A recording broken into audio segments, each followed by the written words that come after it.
Assalamualaikum warahmatullahi wabarakatuh. Perkenalkan, nama saya Azahra Rizky Fathia dengan NIM 0701 1282 429136 dari kelas L4 Indralaya. Kali ini saya akan membahas mengenai kontrak dalam hukum dagang yang telah saya baca. Setiap bisnis pada dasarnya adalah kumpulan perjanjian atau kesepakatan yang disebut dengan kontrak. Nah, sebagian besar hukum yang mengatur bisnis sebenarnya adalah hukum tentang perjanjian yang dibentuk melalui hukum dagang.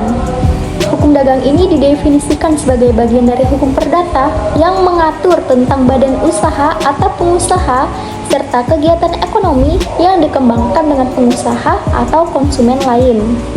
Dapat disimpulkan, hukum dagang ini merupakan cabang hukum yang mengatur segala bentuk aktivitas perdagangan termasuk perjanjian bisnis yang disebut dengan kontrak.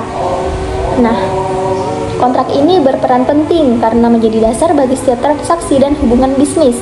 Misalnya di dalam hubungan kerja pada suatu bisnis, seorang pegawai ini bekerja berdasarkan kontrak dengan majikannya. Maka hukum daganglah yang melindungi hak serta kewajiban antara kedua belah pihak.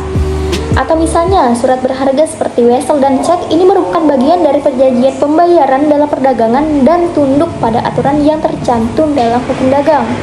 Dengan kata lain, hukum dagang ini memastikan bahwa setiap kontrak dalam aktivitas bisnis berjalan sesuai aturan yang jelas, sehingga hak dan kewajiban setiap pihak itu dapat terlindungi dan dipenuhi dengan baik.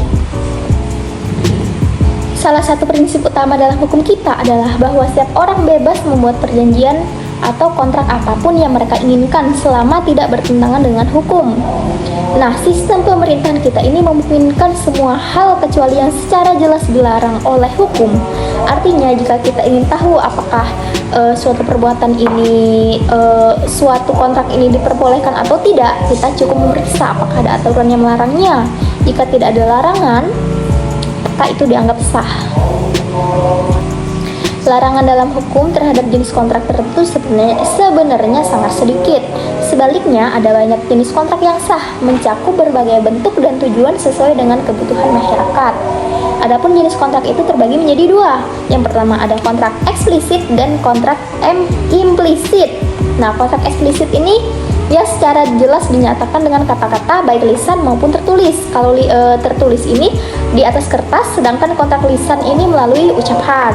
Nah, kalau kontrak implisit ini disimpulkan dari tindakan atau situasi meskipun tidak ada kata-kata yang diucapkan nih. Kayak misalnya, kontrak tersirat ini sering terjadi dalam kehidupan sehari-hari.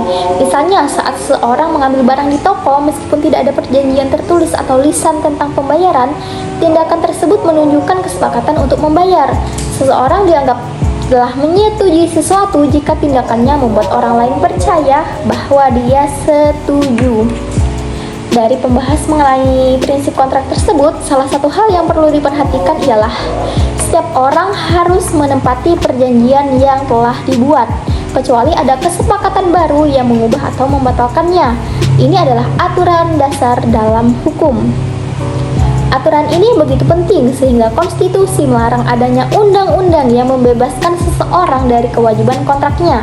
Jika orang bebas melanggar janji, maka kepercayaan dalam bisnis dan kehidupan sehari-hari akan hilang. Tidak ada yang mau bekerja atau bertransaksi jika ada risiko pihak lain yang tidak memenuhi janjinya. Mungkin inilah penjelasan yang bisa saya sampaikan. Terima kasih. Wassalamualaikum warahmatullahi wabarakatuh.